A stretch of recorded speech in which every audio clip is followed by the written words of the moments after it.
All right, ladies and gentlemen, here we go into game number 1 between TLO and Tyler. It is going to be a team kill, unfortunately. A lot of emotions going around in the air, but I'm ready for it, Turtle Biscuit. I am so ready, baby. Oh yeah, is this the beta again? It's wonderful to see these guys go at it once again. That should be interesting to see. And Tyler's not exactly been posting the best results lately. No. TLO is, needless to say, still fully recovered. He's not fully recovered yet from his injuries, but he's doing pretty well. He's getting back on form at a good pace. So I think Tyler is going to have his work cut out for him here. Definitely. I think TLO is the person probably practicing a lot more. I've talked to Tyler here and there, and I know he has not been practicing as much as he wants to. It's really unfortunate because he was such a powerhouse player in Brood War, and it's sad to see him not posting the same results as he did last time around. Hopefully, you know, maybe he'll surprise us this time around, but we've seen him in his PvTs actually go very Immortal-centric builds. Namely, he's gone Immortal drops to start out. Yeah, that's interesting to see, and Immortals have received that all-important buff, and the metagame has shifted as a direct result of that. Immortals are being used, but I suppose we should introduce our players, ladies and gentlemen. I bring you the one and only TLO in the blue trunks. He is playing Terran to the west of this particular map, which is, of course, the Metalopolis, versus his opponent and teammate, both from Team Liquid. It's the one and only Tyler. He is in the yellow trunks, and he is playing Protoss to the east. Yeah, of course, as you said, we're on Metalopolis cross positions, so it gives way to a lot more macro games. But still, you know, I always say this time and time again, this is a map that, because it's been around so long, players have that build, that go-to build that gets them into that mid-game or that end-game stage. And it's really, really cool to see, you know, just players not even battling until maybe the 13-minute, 14-minute mark. And I think that just shows a lot of refined builds in both these players' play. Now, TLO is a person known for doing some really crazy stuff, but I think we're going to see a much longer game this time around because, you know, just the sheer amount of time that has been played on this, Tyler won't be susceptible to any crazy cheeses. Yeah, I've been seeing from TLO the last couple of months against Protoss, they've been going for a very Marauder-heavy setup, and this odd opening with the 2 Marines, the Reaper and the Marauder, transitioning to 4 Barracks Marauder, and I don't know if he's going to pull that off this time around. He was sort of trying to refine the build, and I'm not entirely convinced that it is fully effective yet, so we'll see. He might try it against his teammate Tyler right here, who no doubt he's also practiced against quite a bit. It'll be interesting to see one way or the other. 7x score going up and grabbing the double gas right here for Tyler. We'll see if an expansion comes in shortly. There's the 2 Marines. There's the tech lab. And you'll notice the TLO only has 1 in gas. I would put money on this being Marauder Reaper. Yeah, and he's going to follow this up with an expansion as well. I like this type of play. It guarantees some sort of scout in this early game stage. This is where a lot of variations can go on by Tyler with that double gas. You can have Robotech, you can have Twilight Council tech, you can have just Mass Gateway tech, you can have Stargate tech. All of those 4 things require a very different response. So getting in that Reaper, and you can see the Reaper is coming out, getting that Reaper or doing some sort of pressure to see the unit composition is the perfect way to know exactly what to prepare against. Yeah, we'll see if he decides to there's the Marauder. I'd say it's this opening. He's been doing this opening against Protoss now for the past few months, and it's interesting to see how it's been refined, and it can get quite effective. I mean, if he then turns on the heat and then goes 4 Barracks Marauder, it's a lot of firepower to put down. The problem is, of course, if Tyler decides to then throw up Heavy Immortal, then that works out quite well. So we'll see. There's the stim coming in, and another Marauder, 2 more barracks to follow it up. It could, of course, just be 3 barracks for the time being, going for a more economically focused build. We will find out one way or the other. The Reaper gets in, gets some good information, sees some nice timings, does not, however, see that 3rd gateway. That's going to be denied. He gets out of there with a mere 2 hit points. So he's thinking 2-gate expand. It's actually 3. So we'll see if he decides to go for any kind of pressure, thinking that maybe he's got the numbers for it. Yeah, I think TLO for now should just back up. He went that very expensive stim, so it's kind of useless to just throw away 100 minerals and 100 gas so early in the game and not, you know, actually utilizing. So pressure, I think, is way off. There's that bunker that goes down, and he will just be defending up quite a bit. Yeah, it seems like the most sensible thing to do, honestly, at this point. Tyler with a very sentry-heavy opening, no big surprise there, a little bit classic on the 3 gateways, gas-heavy approach, and there's the robotics facility. So we will see if he's going to go once again for this immortal-heavy playstyle. It might work. TLO with the 3 barracks into a factory right now, so this time we are going to be seeing what looks to be more of a standard approach. 3 barracks, 2 attack lamp, 1 with a reactor, and then I would think going to Marine Marauder medevac for the time being. That said, he is grabbing a 3rd refinery, so I don't know, maybe we might see a little bit of variation there, but Marine Marauder medevac seems like the most likely possibility. Yeah, well, the 3rd refinery, that's just a guarantee that you can afford everything. You can get that constant medevac production while also getting all your upgrades. There's a huge spike in gas that's needed because you need combat shields, you need the concussive shell, and you also need all the add-ons that we will be seeing coming up from TLO. So the 3rd refinery is okay. The question is, does he keep following that up, or is he going to remove those SCVs from gas? He could remove them and then just make a command center, or he can continue with making maybe even engineering base, whether it be only a single or double. Yeah, TLO with a bit of pressure now moving on. He's not going to move in with a combat shield timing, that is for sure.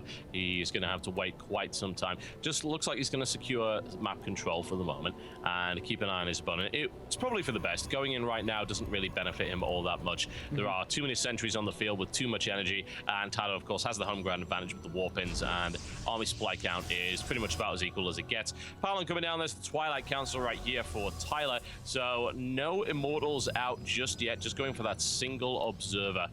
Yeah, and he is getting the +1 armor, which is interesting. Now TLO got in there and saw, hey, you only have 3 gases. That's quite peculiar. That should be an instant tell that he knows his opponent isn't doing anything like Colossus tech, because you need the 4 gas to produce off of the off of a Colossus tech type of build. That's why he should be just getting medevacs out for now, and only medevacs. If I saw any Vikings, I'd be very surprised.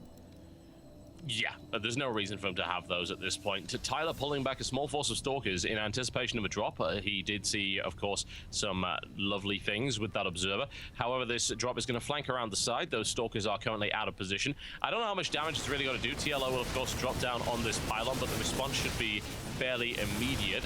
And is that enough Stalkers? I think it probably is. And, of course, more support could come in right here. Needs to bring that on Marauder. A very nice pickup there by TLO. Exceptional stuff. Grabbing that Marauder, getting it out of there, and a nice bit of follow-up and micro as well. Look at that. Exceptional. And down goes that Stalker. Very nicely played. Warpins did not come in time, so significant damage done there, and it managing to evacuate 2 Marauders as well.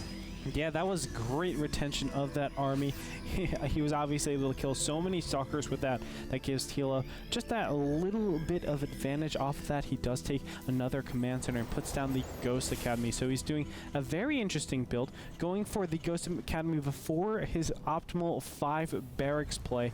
And, you know, it just speaks a lot of tech to him right now. I don't know if that's the best option because he was a little bit delayed on that refinery. He's going to be very starved for gas going into the Ghosts.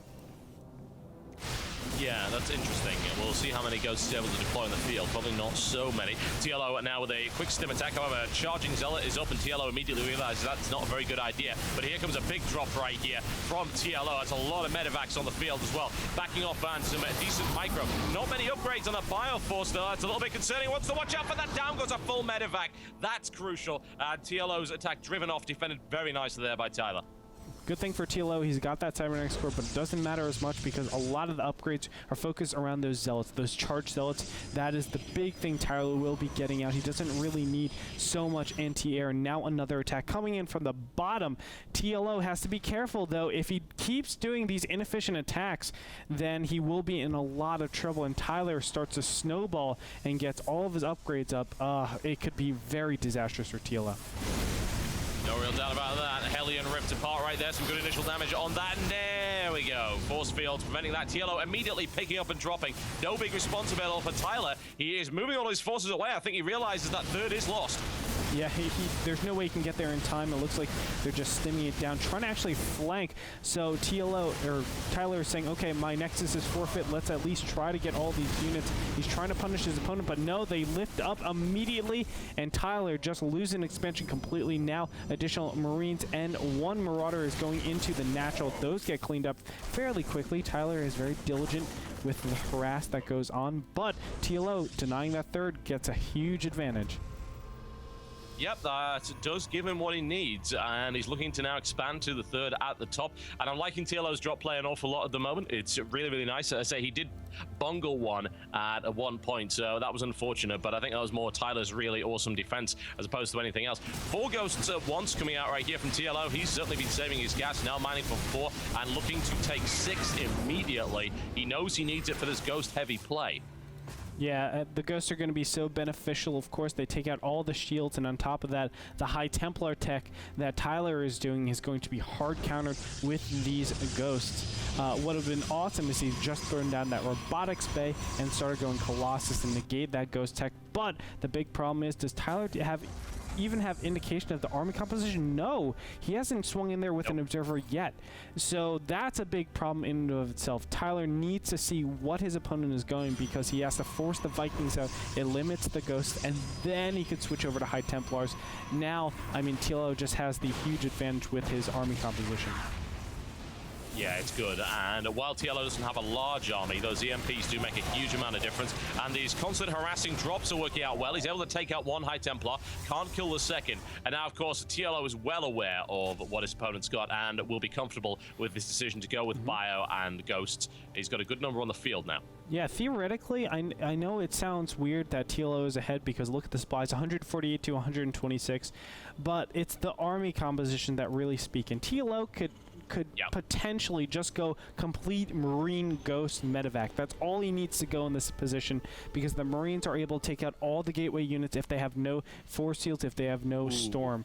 I don't know if that's particularly what we will see. It looks like actually Tyler is pushing out right now, and this is a 1-2 timing attack. Yeah, and TLO, the second Ghost Academy, which indicates to me that nuke play will be happening at some point in the not-too-distant future. He's got personal cloaking on the way. That's not going to be out in time before this attack from Tyler hits, and that's potentially a problem.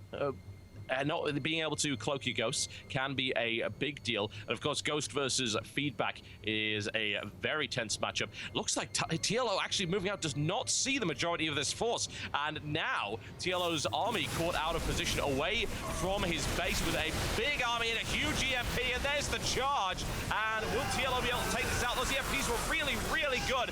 Mass EMP, however, on those Archons, and no storms. Oh my. Will TLO be able to take this one? It looks like he's got what he needs, actually using the rocks to his advantage against the Zealots. Brilliant army positioning right there from TLO, ripping it up against those Zealots, and those Stalkers from Tyler just hanging back. Yeah, and oh my gosh, TLO, just beautiful EMPs, and the kiting was perfect.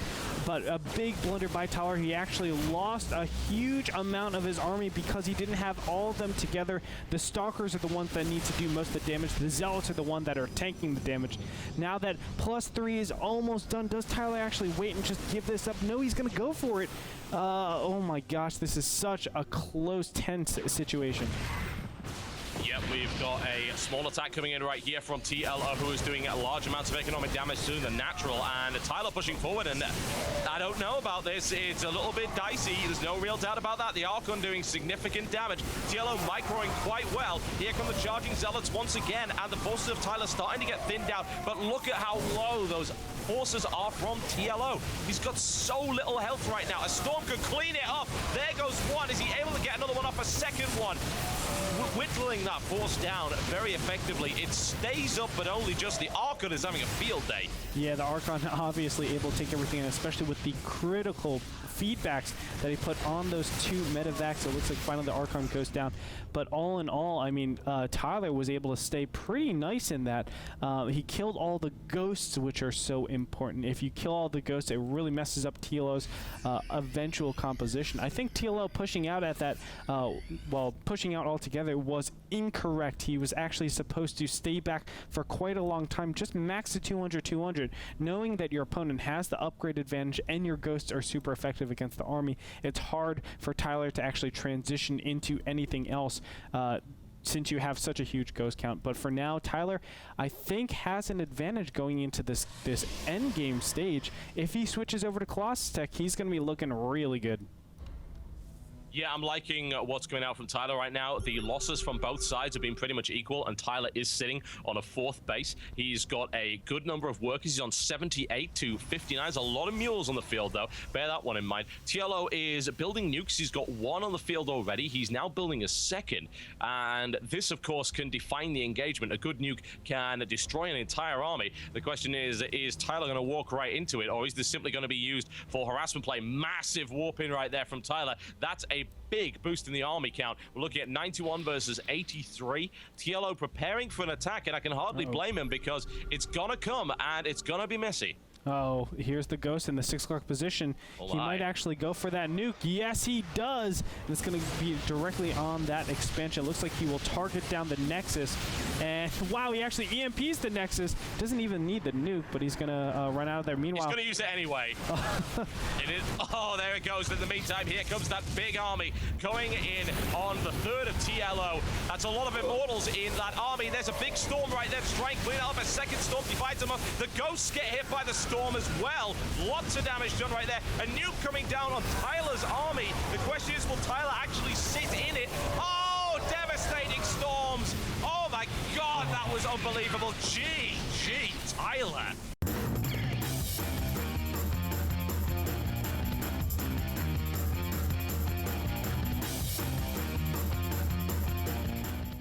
Wow, indeed, Total Biscuit. That was absolutely insane. Tyler just showing his strength at that mid-game, end-game stages. I mean, that was a completely standard, well, sort of standard.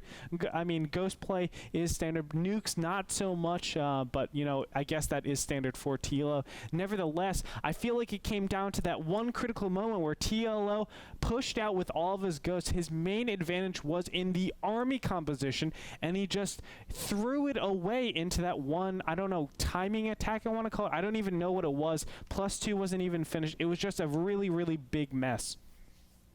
Yeah, it was, and it is odd for him to do that. He had no real reason to. The drop harassment was going well. Tyler's economy was taking significant damage, of course, taking out that 3rd, very, very helpful. And then you think, well, why attack now? Yeah. For what possible reason? And honestly, it didn't get him anywhere. He took a lot of damage in the process. That actually evened things up quite nicely. And Tyler did not go for the Colossus transition, still went for Templar. And he knew that he could because he'd killed so many ghosts, and it would have taken a while for his opponent to rebuild those forces. Exactly. And you saw that first initial engagement. I mean, the entire army of Tyler was blanketed with so many EMPs, and still TLO was able to stay alive, and that was with the unit composition that we were talking about before. If he was able to retain his ghost, he would have been a lot better. Unfortunately, he lost it. I want to go back even a little bit further than that. Think back to his drops. His drops were more so of like tech drops and economic drops. He was killing his opponent's economy with the Nexus and also the tech with, let's say, the cybernetics core, the pylons, things like that. No real huge kill on the Stalkers. He got the initial first good Stalker kill, but then he started losing his medevac filled with units, things like that. He just was not being efficient. So any timings that might have existed were gone because of that. As I said before, his real advantage was in his scouting, his army composition based on his scouting. Unfortunately, he just wasted it. We have Tyler taking the first match in this, or the first game in this match. We're going into game number 2 in a little bit. Everybody stay tuned. Tyler, Team Liquid, and TLO going down after this.